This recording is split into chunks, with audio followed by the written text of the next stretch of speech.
Buenos días, mi nombre es Sara Lenders y mi grupo está conformado por Rubén Roca, William Rivero y mi persona. En esta oportunidad evaluaremos el caso de Laura.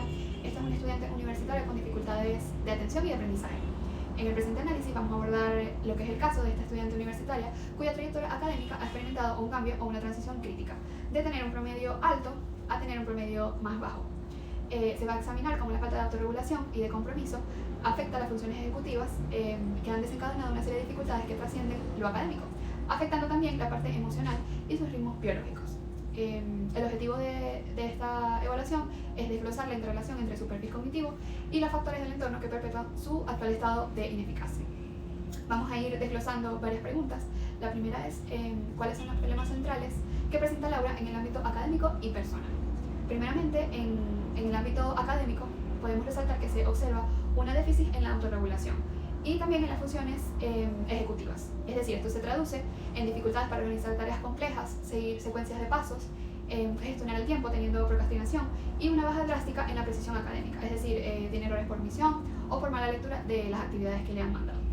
Por otro lado, en lo personal, tenemos que presentar un cuadro de desregulación emocional y del ciclo circadiano.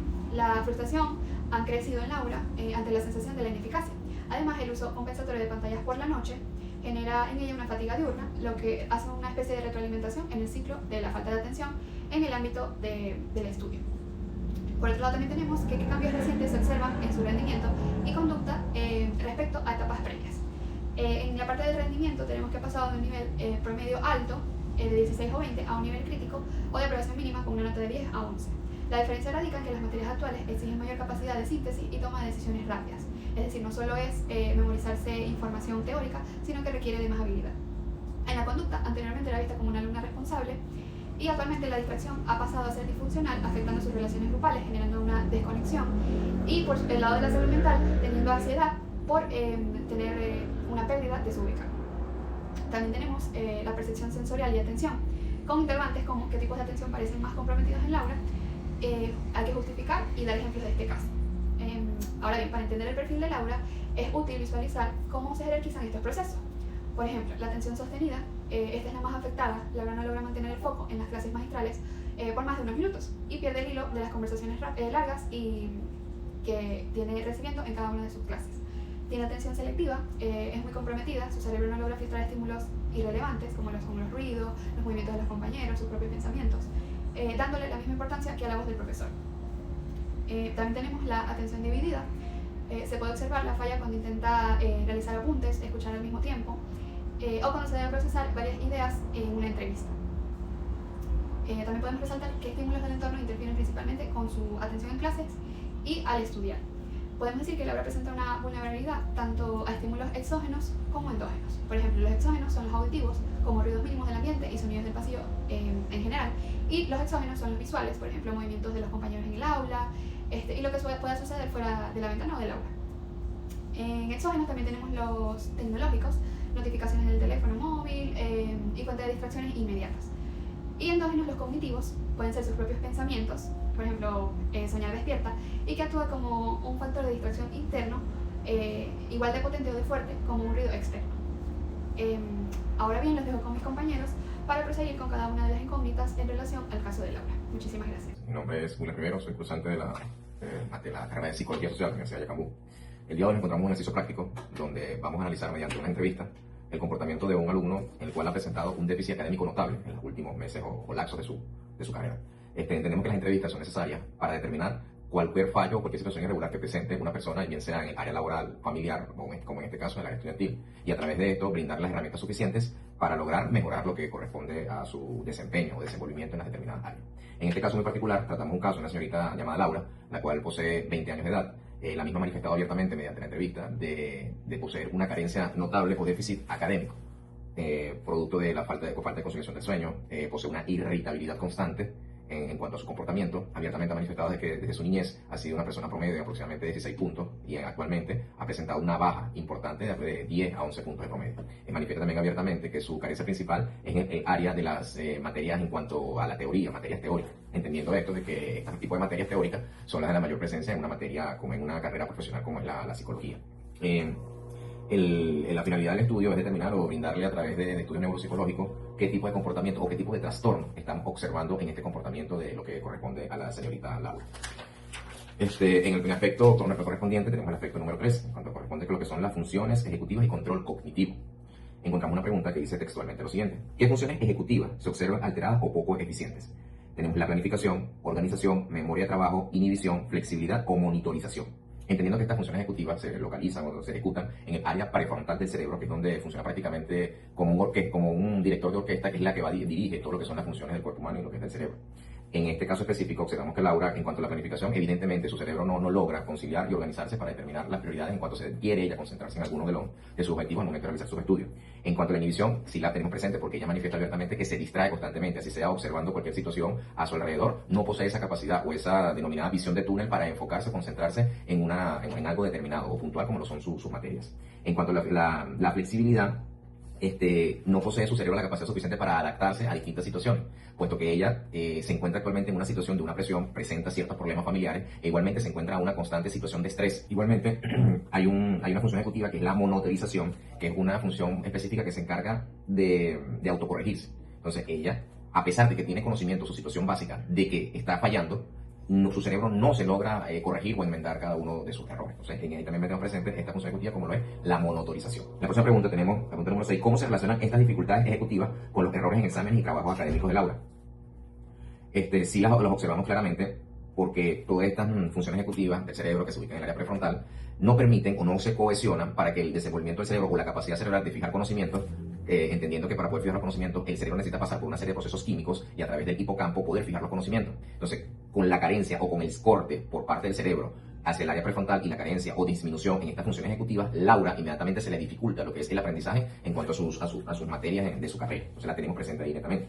El otro aspecto, tenemos un aspecto que es el aprendizaje, memoria y plasticidad. En este aspecto preguntamos, ¿qué tipos de memoria están implicados? Memoria de trabajo a largo plazo, una memoria episódica y cómo se manifiesta en el caso. Producto de, como ya se mencionó, el cerebro no cumple sus funciones como tal por a través de la carencia de sueño, el estrés presente constante. El cerebro no fija esta memoria de trabajo, que es la que más influye acá, o una memoria a largo plazo. No se fija o no se sellan los conocimientos en el cerebro, puesto a la carencia por la situación que ella está viviendo en cuanto al sueño específicamente, que es un proceso que ayuda al cerebro a fijar todo lo que son sus conocimientos. ¿Cómo influye el estrés, la falta de sueño y la mala higiene de estudio aprendizaje en la consolidación? Influye directamente, como ya lo venimos citando. El cerebro, al estar en este tipo de situación, puede que esté presente en un colapso prácticamente. Entonces, este colapso trae como consecuencia la falta de atención, en cuanto a la falta de sueño, toda esa serie de elementos van a contrarrestar un buen desenvolvimiento por parte del cerebro en cuanto a los aprendizajes de Laura. Entonces, ahí vemos como en esta pregunta nos dicen cómo influye en la consolidación, la vemos claramente presente. Al no fijar los conocimientos, a la corteza prefrontal no cumplir sus funciones netamente, inmediatamente esto va a evitar que se consolide una memoria a más largo plazo. En cuanto a la neurociencia aplicada, bueno, aquí en este punto también es importante citar, hay una modalidad del cerebro que se llama la modalidad del modo supervivencia. Al encontrarse el cerebro en modo supervivencia, el cerebro se aboca únicamente a las funciones básicas del cuerpo humano y disminuye o inhabilita prácticamente las funciones que él debería ejecutar o decirle a la corteza prefrontal que ejecute. Por encontrarse en este modo supervivencia, por lo que ya hemos explicado, su carencia de sueño, la falta de su funcionamiento normal, él inhibe o cierra lo que son las funciones ejecutivas ubicadas en la corteza prefrontal. En este quinto aspecto, ya finalizando, tenemos lo que es la neurociencia aplicada y posibles trastornos existentes. ¿Qué hipótesis diagnósticas iniciales considerarías? TDAH, trastorno de ansiedad, trastorno adaptativo, ¿y en qué elemento te vas?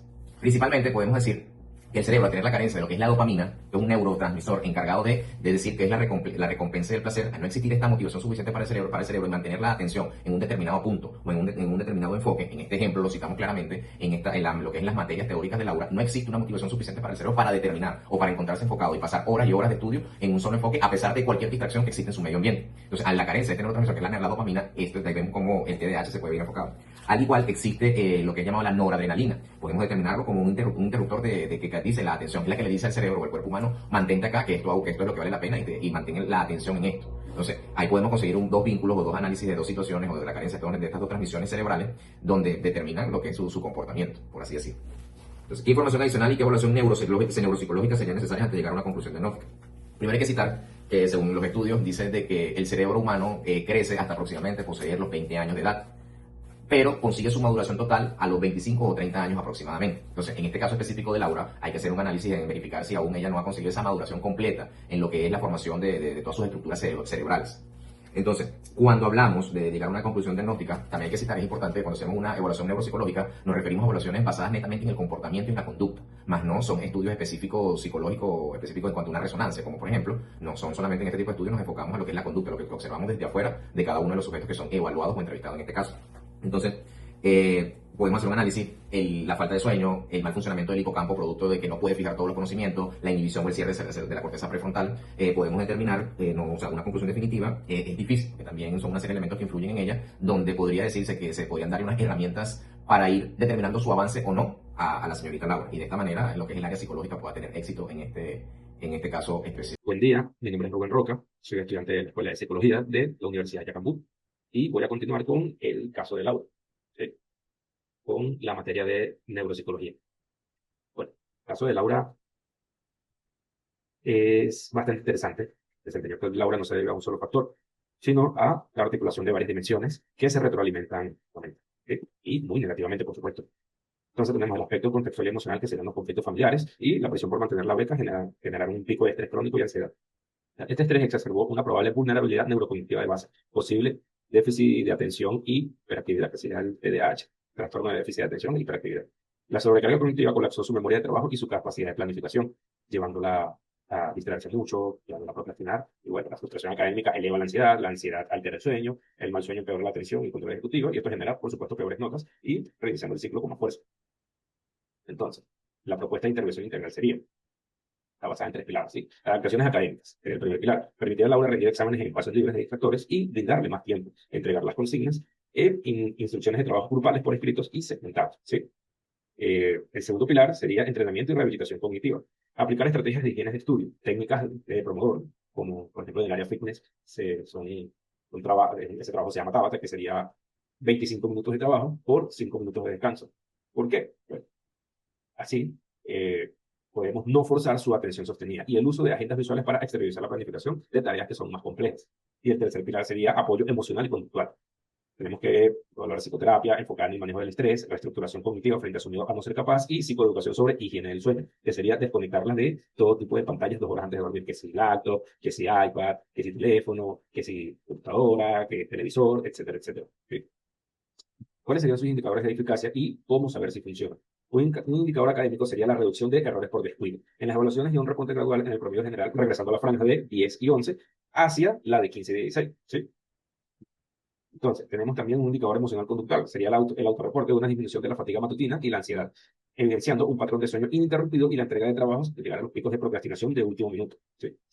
Entonces, a modo de cierre, el caso de Laura nos representa una fotografía clínica sumamente realista, común en el ámbito de la psicología universitaria. ¿Sí? Son muchas personas las que pasan por esto, más de las que nosotros creemos. ¿Sí? Estamos frente a un estudiante de 20 años, con un historial de muy buen rendimiento, pero que actualmente sufre un colapso en su rendimiento académico, emocional y cognitivo. ¿Sí? Lo que observamos es como un cerebro sometido a altos niveles de presión derivados de la exigencia universitaria, los conflictos familiares y el riesgo de perder una beca comienza a mostrar fallas en sus sistémicos de funciones ejecutivas y situaciones complejas. La corteza prefrontal de Laura, encargada de la planificación, la toma de decisiones y la inhibición de impulsos, se encuentra muy saturada. Y esto explica por qué una alumna brillante ahora omite preguntas en los últimos exámenes, pospone sus deberes hasta el último minuto, que sería la procrastinación, y es incapaz de ignorar el ruido del pasillo. Incluso, hasta soñando despierta, se distrae con sus propios pensamientos. Entonces, no podemos ignorar las señales de desarrollo. Las etiquetas de distraída o de vivir en las nubes durante su infancia nos obligan a considerar con mucha seriedad un posible trastorno de déficit de atención por hiperactividad, que es lo que yo había mencionado anteriormente. Es muy frecuente que las personas con alta capacidad intelectual logren compensar y enmascarar estos déficits durante la escuela secundaria, pero eso es durante la escuela secundaria. Cuando llegan a la universidad, cuando las exigencias en su autonomía superan sus mecanismos de compensación, y cuando se enfrentan a otras realidades de la vida, el sistema se quiebra. Entonces, la lección más importante en este caso es la interconexión de nuestros sistemas. El estrés crónico y el uso de pantallas por la noche han destruido su arquitectura del sueño. Sin un sueño reparador no hay consolidación de memoria. Sin memoria ni atención, el estudio no rinde. Y cuando el estudio no rinde, la ansiedad y la irritabilidad se disparan. Y cosa que es desesperante y es muy frustrante en la ansiedad. E incluso podría pasar que empieza a sufrir mucho por no poder dormir, por preocupaciones que ni siquiera han pasado por pensamientos intrusivos que le llegan a su mente que posiblemente nunca vayan a ocurrir, pero que dentro de su realidad están viviendo. Y dentro de su realidad va a pasar. Por eso es que la ansiedad es tan fuerte, tan horrible, y hay que darle la atención necesaria. El pronóstico de Laura es muy favorable, ¿sí? Siempre y cuando se aborde de manera integral. Ella no necesita que le digan que se esfuerce más, ella no necesita que le digan que deje la flojera, porque no es un problema de flojera, no es un problema de que no entienda, no es un problema de que no se esfuerce, no es un problema de que no quiere estudiar, sino que necesita una evaluación neuropsicológica precisa, adaptaciones en su entorno de aprendizaje, herramientas de estructuración externa para suplir sus fallas ejecutivas y un espacio terapéutico para gestionar la ansiedad, que para mí esto es lo más importante. Al estabilizar su sueño, organizar su entorno y reducir su carga de estrés, le devolveremos a Laura el control de su propio potencial cognitivo. Muchas gracias.